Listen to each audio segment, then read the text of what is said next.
Hello, मैं doctor Swati Sharma English सूत्रा में आप सभी का स्वागत करती हूँ। कैसे हैं आप सभी? आज मैं अकेली नहीं हूँ, मेरे साथ एक छोटी सी बच्ची और भी है जो कि मेरी बेटी है इवाना। ये आप लोगों से कुछ कहना चाहती है डे 34 पर। बोलो इवाना। हेलो, मैं इवान नमस्ते, मैं इवाना शर्मा।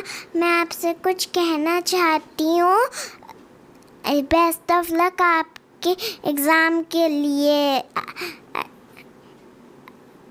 आप सबका एग्ज़ाम बहुत अच्छा हो। आप सबका एग्ज़ाम बहुत अच्छा हो और आप बढ़िया से पढ़ के क्रैक करें। आप बढ़िया से पढ़ के क्रैक करें। Thank you. Best of luck. चल जाओ, भाग जाओ। तो चलिए, इसी के साथ मेरी बेटी की बेस्ट विशेस के साथ हम लोग जो है अपना सेशन स्टार्ट करते हैं।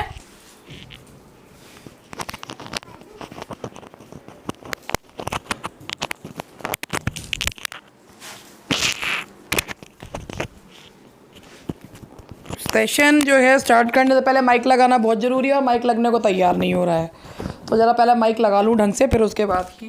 देखिए, तीसरी बार माइक जो है वो गिर गया है और टूट गया है। एक्चुअली माइक टूट गया है मेरा।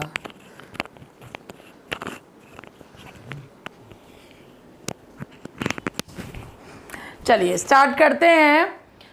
आज का हमारा सेशन स्टार्ट कर रहे हैं और पहली डे 34 की कोट से स्टार्ट करते हैं। Never doubt your abilities for a moment in your life, wish you good luck and all the best. कभी भी अपनी योग्यताओं पर शक मत कीजिएगा। Wish you all the best के दिल से wish you all the best. चलिए इसी के साथ क्वेश्चन स्टार्ट करते हैं। Religio Medici was written by. ये कुछ क्वेश्चंस जो हैं ये आपके एजेस से रिलेटेड भी इसमें एक दो क्वेश्चंस लिए हैं। Religio Medici was written by. Religio Medici लिखी गई थी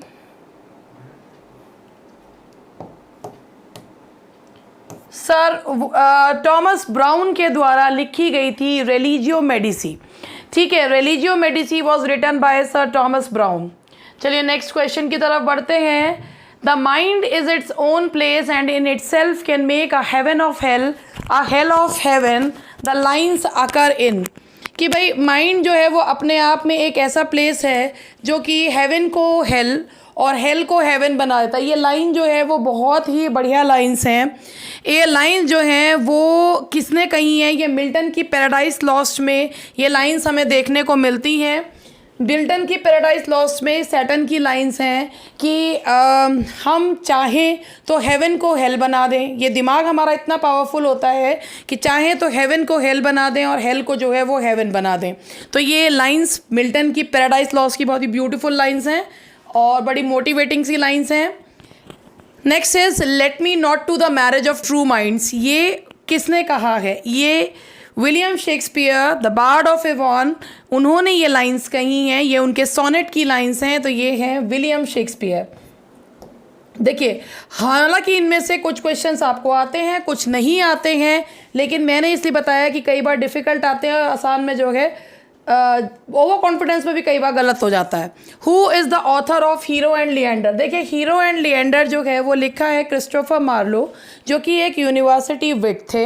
क्रिस्टोफर मार्लो ने हीरो एंड लिएंडर, उनकी जो पोएम थी, he could not complete it, उस पोएम को कंप्लीट करा है चैपमैन ने।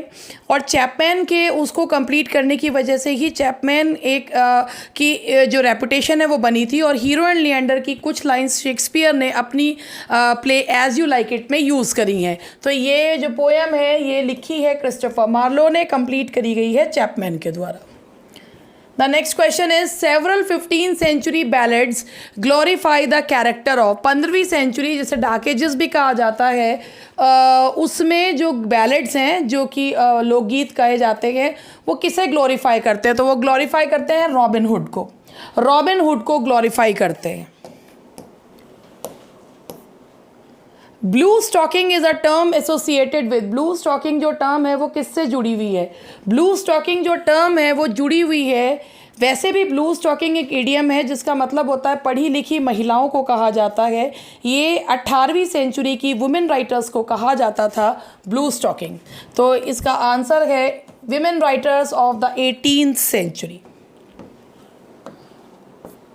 Now the next one is, who is the author of the following lines? To me the meanest flower that blows can give thoughts that do often lies too deep for tears. ये lines जो हैं वो William Wordsworth की बहुत ही famous lines हैं कि मेरे लिए एक छोटा सा फूल भी मुझे ऐसे थॉट्स दे सकता है जो लोग बहुत गहरे विचार जो है मुझे दे सकता है.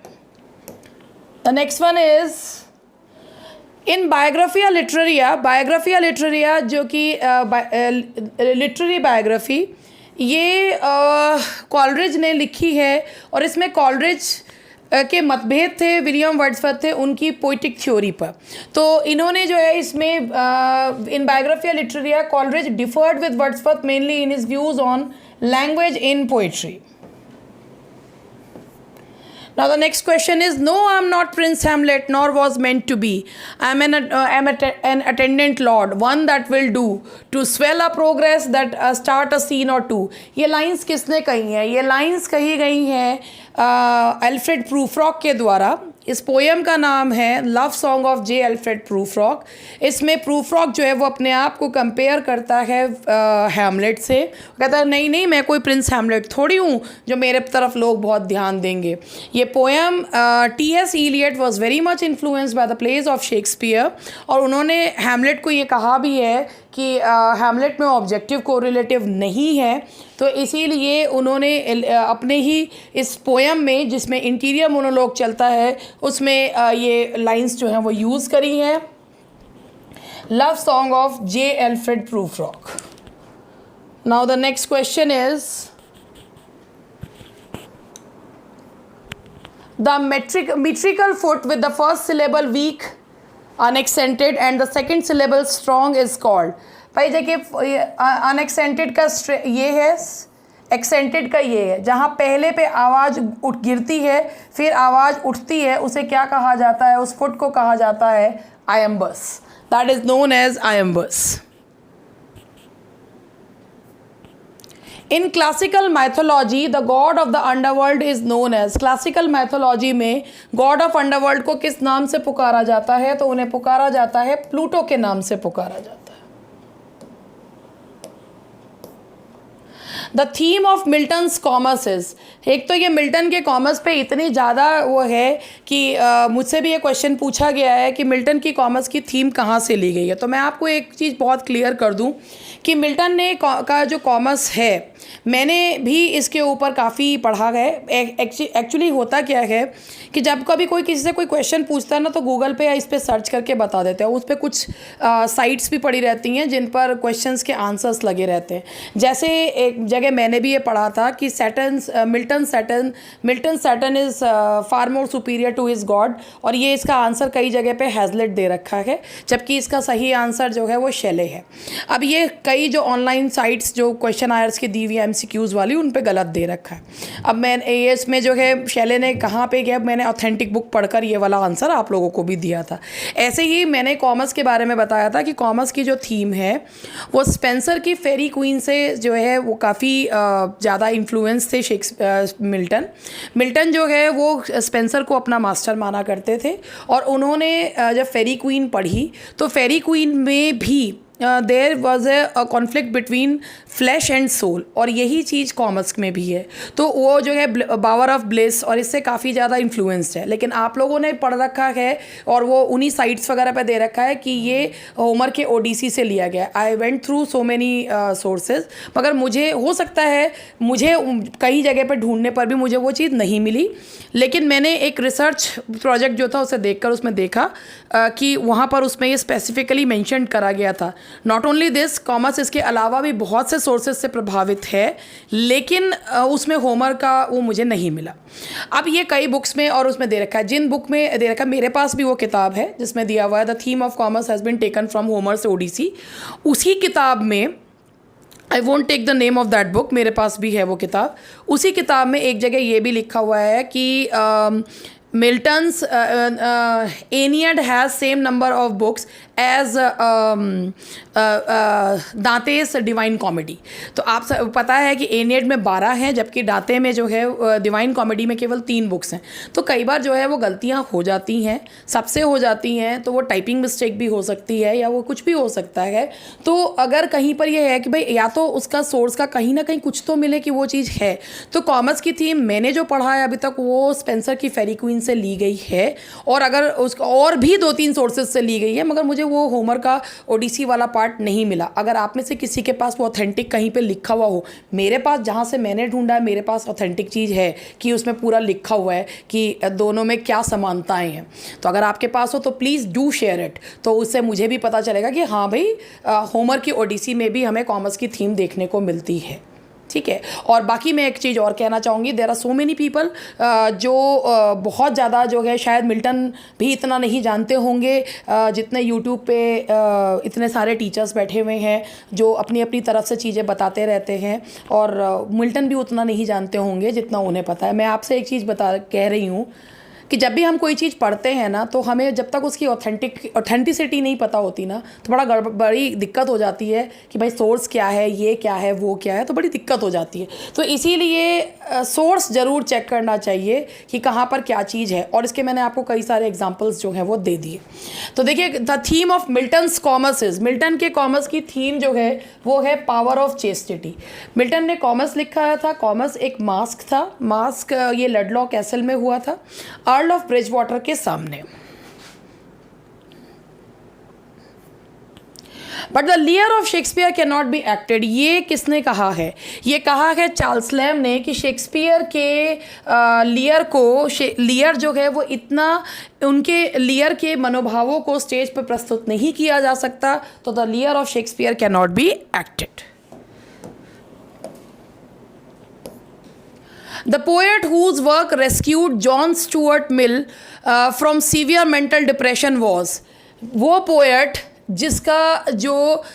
जिसने John Stuart Mill Victorian writer, वो नर्वस ब्रेकडाउन हो गया था उस समय, उनको डिप्रेशन से बाहर निकाला था विलियम वर्ड्सवर्थ के वर्क्स ने। तो उनका खुद ही मानना था कि वो डिप्रेशन से बाहर आए थे विलियम वर्ड्सवर्थ के वर्क्स को पढ़कर। तो इसका आंसर है William Wordsworth. And never lifted up a single stone, ये हमें वर्ड्सवर्थ की कौन सी पोएम में देखने को मिलता है? तो ये हमें देखने को मिलता है वर्ड्सवर्थ की पोएम माइकल में, and never lifted up a single stone. Let nature be your teacher is a line occurs in Wordsworth poem. Wordsworth की कौन सी पोएम में हमें यह लाइन देखने को मिलती है कि नेचर को अपनी टीचर बना लो? ये हमें टेबल स्टर्न में देखने को मिलती है, जिसमें वर्ड्सवर्थ अपने दोस्त से कह रहे हैं कि छोड़ो ये किताबें और नेचर को अपनी टीचर बना लो। तो ये हमें देखने को मिलता है द टेबल स्टर्न में। Fame is the spur that the clear spirit doth raise to scorn delights and live laborious days। इस लाइन के जो ऑथर हैं वो कौन है? वो मिल्टन है इस लाइन के। Which one of the following characters best represent Shakespeare's transformation of a traditional dramatic character type? Shakespeare का कौन से कैरेक्टर जो है एक हटकर जो है ट्रांसफॉर्मेशन मतलब ट्रेडिशनल ड्रामेटिक कैरेक्टर का ट्रांसफॉर्मेशन दिखाते हैं? ये एक कैरेक्टर है पेरोल्स। पेरोल्स जो है ये कैरेक्टर है all is well that ends well में, all is well that ends well. और इस प्ले में ये एक बहुत ही डर्टी माउथ टू, यानी कि बहुत ही गंदा बोलने वाला व्यक्ति है। तो ये एक ऐसा ट्रेडिशनल कैरेक्टर का ट्रांसफॉर्मेशन जो है वो दिखाया गया है पेरोल्स के माध्यम से। And now the next question is Saturn's fall according to Milton is. Milton के अनुसार सैटर्न का फॉल क्यों हुआ था? सैटर्न का फॉल हुआ था असर्शन ऑफ फ्री विल, क्योंकि वह फ्री विल चाहता था। फ्री विल वैसे भी मिल्टन का इसमें जो है फ्री विल का जो कॉन्सेप्ट है वो उन्होंने दिया है, to justify the ways of god to man तो है ही, लेकिन फ्री विल का भी उन्होंने जो कॉन्सेप्ट है वो दिया है, the an assertion of free will. And now the next question is T.S. Eliot uses the term objective correlative। Objective correlative का मतलब होता है कि भाई जब the reader have the same experience as the hero has, तो उसे objective correlative जो है वो कहा जाता है। टी.एस. इलियट के अनुसार ऑब्जेक्टिव कोरिलेटिव हैमलेट में नहीं है, और यही उन्होंने टर्म जो है वो यूज़ करी है अपने ऐसे हैमलेट एंड हिज प्रॉब्लम्स में, ये यूज़ करा, हैमलेट एंड हिज प्रॉब्लम। चलिए, ये तो हुए ग्रामर के, लिटरेचर के क्वेश्चंस। अब थोड़े से ग्रामर के क्वेश्चंस कर लेते हैं, और वो भी ग्रामर के भी क्या, वोकैब के क्वेश्चंस हैं। जैसे सिनोनिम्स हैं फोपा, तो फोपा का मतलब होता है बहुत बड़ी गलती, तो इसके लिए होगा ब्लंडर। थेस्पियन, थेस्पियन का मतलब होता है कलाकार, कलाकार को थेस्पियन बोला जाता है, तो इसके लिए यूज़ करेंगे एक्टर। इंट्रेपिड, इंट्रेपिड वर्ड को आप देखिए, ट्रेपिड मीन्स होता है कांपना, और इन मतलब होता है नहीं, तो जो निर्भीक होता है उसे क्या कहा जाता है, इंट्रेपिड, तो उसके लिए हम सिनोनिम लगाएंगे undaunted. And now the next one is sustenance. Sustenance का मतलब होता है जो चीज़ हमें बनाए रखने के लिए, जीविका के लिए और हमारा अस्तित्व बनाए रखने के लिए होते हैं, उसे क्या कहते हैं। इनमें से कौन सा वर्ड है, तो ये जो है सस्टेनेंस के लिए आप यूज़ करेंगे विक्चुअल, जिसका मतलब होता है आहार। ये यूज़ किया जाएगा सस्टेनेंस के लिए, खाने पीने की चीज़ों के लिए। ऑब्नॉक्शियस का मतलब होता है बहुत ही ऐसा घृणित, घृणित जो होता है उसे कहा जाता है, तो इसके लिए अगर डिस्पाइज्ड। कंटेमिनेटेड, एंटोनिम्स लेने हैं, जिसे प्रदूषित कर दिया गया हो उसे कंटेमिनेटेड कहते हैं, तो कंटेमिनेटेड का ऑपोजिट होगा प्यूरिफाई करना। मॉडलिन का मतलब होता है बहुत ही ज़्यादा जो सेंसिटिव होते हैं, बहुत ज़्यादा इमोशनल होते हैं, उन्हें मॉडलिन कहा जाता है, तो इसका ऑपोजिट होगा अनसेंटिमेंटल, तो इसका आंसर होगा अनसेंटिमेंटल। जेज्यून, जेज्यून का मतलब होता है रूखा सूखा, बहुत ही बोरिंग, नीरस, उसे जेज्यून कहा जाता है, तो जेज्यून का जो ऑपोजिट होगा दैट विल बी एंगेजिंग। ऑगस्टनेस, ऑगस्टनेस का मतलब ऐसे समझिए कि ऑगस्टनेस का मीनिंग होगा, ऑगस्टनेस शानदार, बहुत ही आकर्षक। कई बार कुछ वर्ड्स ऐसे होते हैं जिनके निकटतम मीनिंग देखने पड़ते हैं, तो इसका जो ऑपोजिट होगा दैट विल बी इंसिपिड, क्योंकि इंसिपिड का मतलब था नीरस, बेस्वाद, फीका सा, उसे क्या कहा जाता है, that is known as insipid. Craggy, craggy का मतलब होता है पथरीला, जिसमें बिल्कुल उबड़ खाबड़ सा, जिसमें चमकहीन, तो उसका ऑपोजिट होगा ग्लॉसी, चमकदार। नाउ ईडियम्स विद बेटेड ब्रेथ, जब किसी चीज़ की हम बहुत ही उत्सुकता से इंतज़ार करते हैं तो उसे क्या कहा जाता है, बेटेड breath in anxiety. A litmus test, a litmus test जो यूज़ किया जाता है रियल टेस्ट, यानी कि बिल्कुल सही, बिल्कुल एक्चुअल टेस्ट को क्या बोला जाता है, litmus test. Lock stock and barrel, lock stock and barrel का मतलब होता है पूरी तरह से, पूर्णतया को बोला जाता है लॉक स्टॉक एंड बैरल, तो that is completely. To call in a question का मतलब होता है किसी पर संदेह करने को बोला जाता है, to call in a question, तो यहां होगा to doubt. Choose the correct meaning, ये तो फिर वही रिपीट हो गया है। Give one word for the following, the animals of a region. The animals of a region, animals of a region को कहा जाता है फोना, वनस्पति को कहा जाता है फ्लोरा, और एनिमल्स को कहा जाता है फोना। One who cuts precious stones, हीरे या किसी भी ऐसे प्रेशियस स्टोन को तराशने वाले को कहा जाता है लेपिडिस्ट, हीरे को तराशने वाले को बोलते हैं लेपिडिस्ट। एन इंसल्टिंग रिमार्क, किसी की बहुत ही इंसल्ट करना, किसी की बेइज्जती करने को बोला जाता है जिब, जिब जीभ से किए गए प्रहार, jibe. An employee who does all kind of work, एक ऐसा एम्प्लॉय जो सारे काम करता है, यानी कि एक व्यक्ति में जब कई सारे व्यक्तियों की आत्मा समाई हुई हो तो उसे कहा जाता है फैक्टोटम।